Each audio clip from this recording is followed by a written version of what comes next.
coming to North Carolina of the Carolina Crusher and Gary Porter.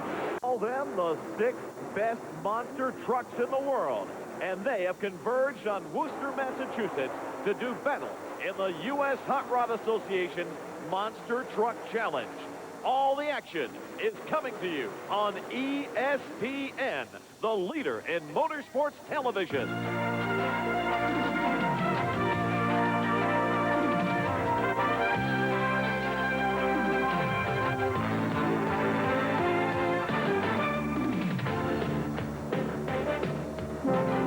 Hi again, everybody. I'm Ken Broo, and welcome to Monster Truck Challenge. Now, today's action comes to us from the Centrum in Worcester, Massachusetts, where the top monsters are doing battle. Taurus was the fast qualifier, covering the course in 2.26 seconds. That means, of course, that Jackie Willman has lane choice all night. Coming into the 92 season, I was a champion, so it feels real good, and I've been in good spirits and haven't had very much bad luck so far, and just hope good luck continues, and I keep doing as well as I have been. Now, here's how they'll line up for round one. Taurus and Gravedigger start things off. Then it's Barefoot versus Bigfoot, and Equalizer takes on the Carolina Crusher. Joe Lowe is standing by to call first round action. Take it away, Joe. Thank you, Ken. The crowd is on their feet in Worcester, Massachusetts, and we're about to start round number 1 of this Monster Truck Challenge. To the floor, the defending world champion. This is Jackie Willman out of Granite City, Illinois. He'll be piloting the incredible monster truck, Taurus. Going against him out of Kill Devil Hills, North Carolina, driving Dennis Anderson's Gravedigger, this is Lyle Hancock. We'll have the story of Dennis Anderson in just a moment. The crowd is ready. The trucks are ready for round number 1. And the defending champ picks up the win. There you go. Jackie Willman, Taurus. Check this out. He stays low. He stretches out while Digger goes high. Comes across that finish line a full half truck length ahead of Digger. The win to Taurus. This is a Chevy Ford matchup. The battle of the foots, if you will. First up, the veteran, Fred Schaefer and Barefoot out of Pontoon Beach, Illinois. Freddie knows his way around this track. He knows his way around monster truck racing, but he's got to go against the big crew out of St. Louis, Missouri, Bob Chandler's Bigfoot truck driven by Dan Runty. They go, they launch, and again, the wind goes to the near lane, and Fred Schaefer's Barefoot truck, you can see it there. Bigfoot a full 5 feet up in the air more than Barefoot. Barefoot across and picks up the win. Fred Schaefer goes against Taurus in round number 2. Coming up, our third and final matchup of our first round competition, and this young man out of Springfield, Tennessee, David Morris, up in the cockpit of the Equalizer. David has had a great season thus far, but so has this guy, Gary Porter out of Wadesboro, North Carolina, and his Carolina Crusher monster truck. Brand new, built for speed. It's going to be Equalizer and Crusher. Let's check it out. Whoa! In a photo finish, the U.S. Hot Rod Association has said that Crusher was the winner. Let's check it. A nice straight run for Crusher, and look, in the near lane, again, he stays low. He stretches out and goes across the finish line. There you can see the win goes to Carolina Crusher. Looks like another big day for Taurus as he buries the Gravedigger in round 1. And, of course, Barefoot and the Carolina Crusher will be back. And Equalizer was the fastest loser in round number 1. Now, Gravedigger was the slowest truck of all, and it's been a real slow season for this team from Kill Devil Hills. Of course, everywhere we go, everybody wants to know what happened to Dennis Anderson. We'll talk about that when we come back.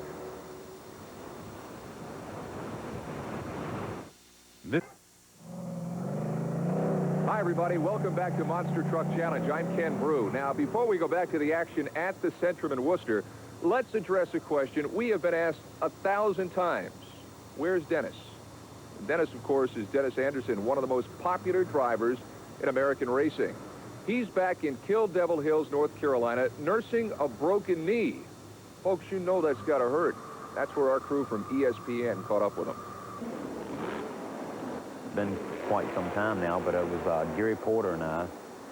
We were racing with Chicago style around and around, and I came back for the finish, and I got a little tangled up on my end of the track, and I just went up and kissed that wall really hard. And I tell you, I really wasn't braced for that impact. When I first cracked my knee, it was like it was no big deal. You know, I cracked my knee. It's going to heal up. Everything's going to be fine. Well, it ended up being a lot serious, you know, than I thought it was going to be. So, you know, I'm listening to the doctors a lot more. You know, when I first stepped in that doctor's office, I was like, it was in one ear and out the other. Get me a cast on here. I'm going to the shop. We're going to do things. And I tell you, I've really backed up about 3 steps, and I'm listening to these guys because it's really a sad feeling. You know, I hate for people to watch me like come up the steps or walk across the parking lot, or you know, I just feel like I don't know. It's like it really hurts. I was going to physical therapy for 3 days a week, and we had some dead muscles in my legs, so we had to tighten up on the physical therapy. So I've been going every day of the week for 2.5 hours a day. Okay, this is functional electric stimulation. This is a machine that's going to help Dennis to contract the quadricep muscle, which is on the front of his leg. He's having a hard time contracting it after this knee injury. So this is going to help him do it. And you'll be able to see the muscle jumping. So you can see it starting to twitch already. We're going to get a good contraction. Hey, that looks good. Is that it? Okay. Now, when the machine shuts off, you'll be able to see that muscle stop. There we go. And he'll be on this for about 15 minutes. Another part of his therapy is going to be doing stretches. He's going to get on a bicycle where he can use his arms to help stretch his knee. It was pretty depressing. You know, I felt like, you know, once I went in there to do these little simple exercises, I never really tried them at home. And which I didn't really, you know, once I had my cast off, I had to wait a couple of weeks after I got the cast off to loosen the leg up before I started physical therapy. But it was really depressing, you know. I mean, I felt like laying there and crying if nobody wouldn't have been watching. But because it was just such a simple thing that I couldn't even do. And it wasn't that it was painful. It was just that I didn't have a signal to some of the main muscles in my legs. So I couldn't even tell it what to do, you know. And I just felt helpless, and it was scary because I'll tell you, if I had to drag this leg around like I'm doing now for the rest of my life, I'd be an unhappy puppy. You can believe that. Why don't you try and see if we can bring it a little bit further than last time? Just be easy. I'm going slow. This looks good. Looks real good. Okay, come in. Get a little tight right there. Yeah. Okay, keep breathing. Hold it right there. Now keep your hips down. That's it. Good. Well, that looks good, Dennis. All right. Okay. I say it's kind of getting old, but I know I've got to do it. It'd be like taking dancing lessons or something, you know, and Mom's got to stick her head out. All right, come on, you got to go to dancing lessons, you know. It's getting to be on that track now, but I know that I've got to stick with it because the physical therapy has really helped me a lot. You know, I can bend my leg. I'm starting to get some strength back in it and some movement in it. Hi, Dennis. Get well soon. Yeah. Bye. I'm sure you join all of us here on Monster Truck Challenge in wishing Dennis a full and complete recovery. And Dennis is going to be with us from week to week to offer his thoughts on the sport of monster truck racing. Okay, we're about to go back to the Centrum in Worcester, Massachusetts. Now, you remember, when we left, the hot truck was Jackie Willman's Taurus. We'll see if he's the truck to beat. This is Monster Truck Challenge. Round 2 at the Centrum in Worcester, Massachusetts. Now, you know the Taurus and Barefoot will face each other. There's no love lost between these two trucks. They'll go head-to-head. Now, the other one today is the Carolina Crusher and the Equalizer. Now, you might think your eyes are playing tricks on you, but don't worry. Yes, it is true that the Crusher did beat the Equalizer, but remember, the Equalizer was the fast loser in round number 1. Here's Joe Lowe. Thank you, Ken. Round number 2. As he told you, Taurus and Barefoot. Jackie Willman, the defending world champion, going up against the 1990 world champion, Fred Schaefer, and Barefoot. Wow. Now, U.S. Hot Rod Association officials have said this race is just too close to call. They say they're going to have to run it once again after the next matchup with Equalizer and Carolina Crusher. checking it out. They are side by side, toe to toe as they go across this finish line, hub to hub. And it's a tie. What can I tell you? We'll have to run it again. Here is what cost Taurus that win. As Jackie Willman comes off the line, he goes sideways, comes off the car squirrely, has to back up, cost him a lot of time. He'll face barefoot again. But Gary Porter says that David Morris is even lucky to be here. He was lucky in coming back as a fast loser, so I think I can take care of him again and go to the finals. I got Lady Luck there on my side. I got to come back as fast loser. So I'm going to have to try to run harder this next go around to win out of that bad lane over there. The track is working really good. The right lane over there, the truck is really hooking good. It's pulling the front wheels off the line every time, and you know it's not getting a whole lot of air off of the cars, and the lane is working good. The truck's working it fine. So the drivers agree the near lane is the place to be here at the Centrum, and David Morris in the equalizer is going to have to do some fancy driving to win this rematch against the Carolina Crusher. He gets one more shot against Gary Porter. He wants to make it a good one.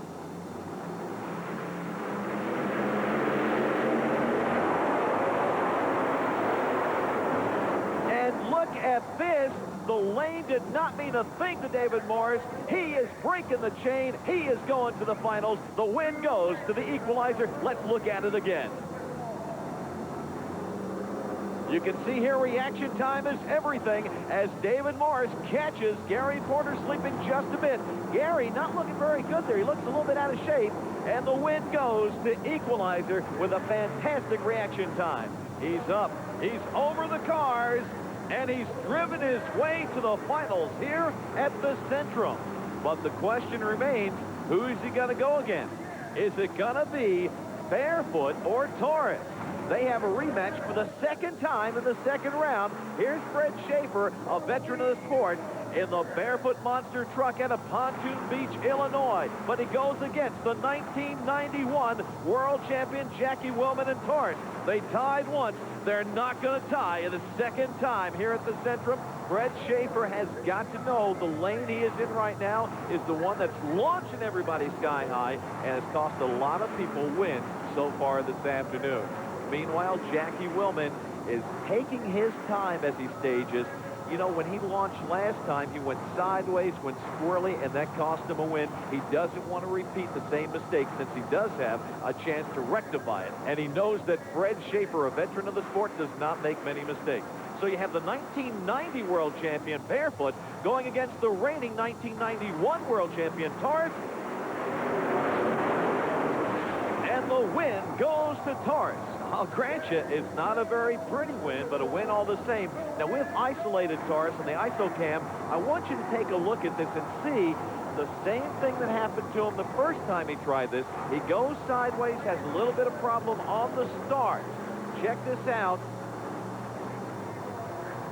It's almost as if he had his wheels turned. He goes sideways, but again, a good hole shot. Was able to hold on and defeat Barefoot. Let's take a look at this one more time. This was not pretty, but when you get this kind of reaction on the start and you can jump out ahead like you see right here, you can afford to make some maneuvering mistakes. And there's no doubt about it, the win goes to Taurus, and he faces equalizer in the final. Fred Schaefer, what happened on that run? Second run, I shifted second gear a little bit too early. Bogged the motor. Twice last year, me and Barefoot tied, and he came out the winner, but this time it was me. Oh, what a second round. I mean, does that finally prove once and for all that Equalizer is one of the hottest trucks on the circuit and that David Morris is one of the finest drivers in monster truck racing? All right, Fred Schaefer's got to put Barefoot back on the trailer, and of course Gary Porter's got to pack up and go home. But stay with us, because coming up next, we're going to take a look at the championship race between David Morris and Jack Willman. It's all coming up next on Monster Truck Challenge. Hey, we've reached payday. It's time to find out who gets the winner's check here at the Centrum in Worcester, Massachusetts. Now let's recap exactly what's happened here lately. Taurus gets to the final with a big win over Gravedigger. And of course, Barefoot, one of the toughest trucks on the circuit, also beaten by Taurus today. Equalizer struggled to get here. It was no walk in the park for this truck. It lost to the Carolina Crusher in the first round. But since that truck was the fast loser, it gets a right to come back and continue. He got a second chance at the Carolina Crusher, and of course, he beat him. So now we've got Jackie Willman and David Morris, and our man on the scene, Joe Lowe. Okay, Joe. Ken, the crowd is ready, and I'm ready to find out which one's going to the winner's circle this afternoon. This young man out of Springfield, Tennessee, David Morris, and the equalizer who's been just doing a super job of late, or the defending world champion, Jackie Willman, and the Taurus monster truck. There's Taurus, there's the equalizer, and we're ready for the final.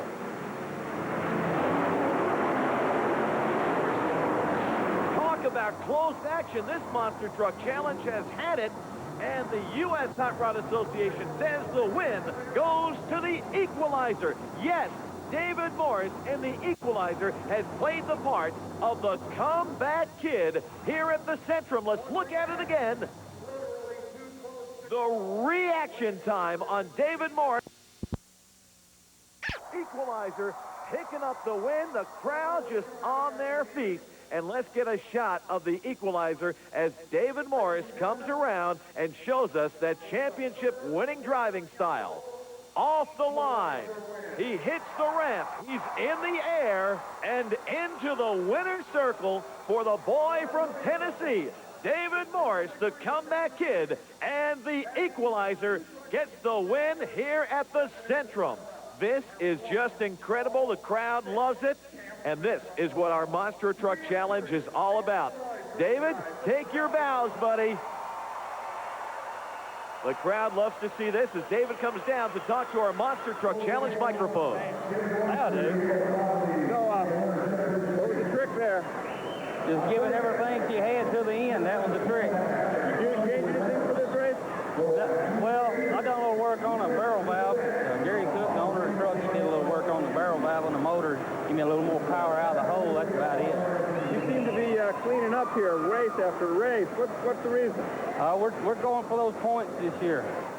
Hey, you can't beat it. From fast loser to champion, David Morris does it all at the Centrum in Worcester. And we'll have more exciting racing here on Monster Truck Challenge.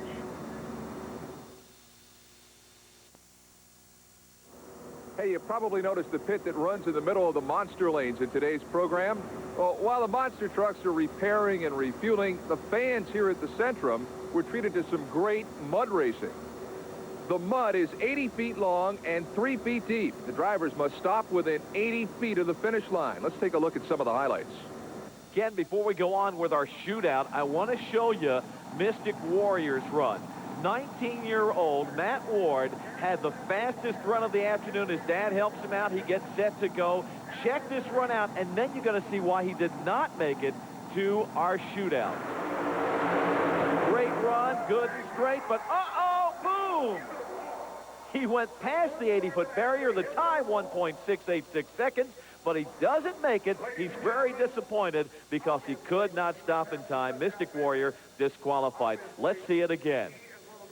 He's through the mud. He's through those ruts. He's not even having to drive very hard. He comes out looking great. All he has to do now is stop. 60, 70, 80 feet, 85 feet, and then, boom, the Mystic Warrior kisses the wall and is out, disqualified, does not make it to the shootout. 4 guys do, including Psychotic Beast. Mike Spina out of Kingston, New Hampshire. Mike was the slowest of the final 4, 1.859 in our first round. He's back to see if he can better his time and pick up a win. Then an 80-foot shutdown, and yes, with plenty of room to spare at a time of 1.87 seconds. Happy, happy, happy Mike Spina and the Psychotic Beast. As we look at the replay, Mike Spina off the line. He has to drive and fight the machine through the mud. Just at the end, he straightens things out for a nice, smooth finish and a time of 1.877, the time to beat. It's held by Mike Spina and the Psychotic Beast. Yeah. How sweet it is. This is Red Heat out of Ewington, Ohio. Melvin Brown is ready to go. Melvin, cannot shut down. and DQ disqualified for red heat. That's a shame. What a disappointment to make it to the shootout and then DQ on your run. Melvin Brown, you're out of there, young man. Let's look at it again. This is a nice, smooth run for him. He doesn't have to fight too much. Through the mud pit, he's looking good. Maybe he should have hit the brakes right here because he waits for just a second. You can see he locks up and slides, and that cost him a DQ. Red heat, out of there. Gold Fever at a Schoolcraft, Michigan, Ron Smith. Good run for him. Let's see. Goes sailing through the mud, shuts down with room to spare, and the time, 1.916. Ron, you needed to go a little faster, buddy, in our shootout. Taking a look at it one more time. He starts, he spins. This, again, a very, very good run for Ron Smith. Gold Fever looks good, but he just didn't have the speed, could not generate the time to knock Mike Spina out of first place. Next up, Jeremy Finley in his S-Kicker. The time to beat, 1.877. Here goes the S-Kicker. Good straight run, plenty of shutdown space available. The S-Kicker, 1.840, and Jeremy Finley picks up the win in our shootout.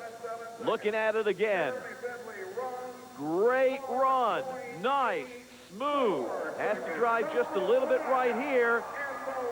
And the win goes to Jeremy Finley. Mike Spina finishes second before the hometown crowd. I'll tell you, the field was real tough, but, man, my hometown crowd supported me well, and I tell you, it feels excellent. Second place, you did great. Yeah, that was great, man. I finished up 2 seconds in New Haven also, but I tell you, nothing like doing it in front of the hometown. One more look at the winning run, the S-Kicker. Jeremy Finley on the brakes a little early. He didn't want to go past that 80-foot mark. He does it, and he goes into the winner's circle here at the Centrum.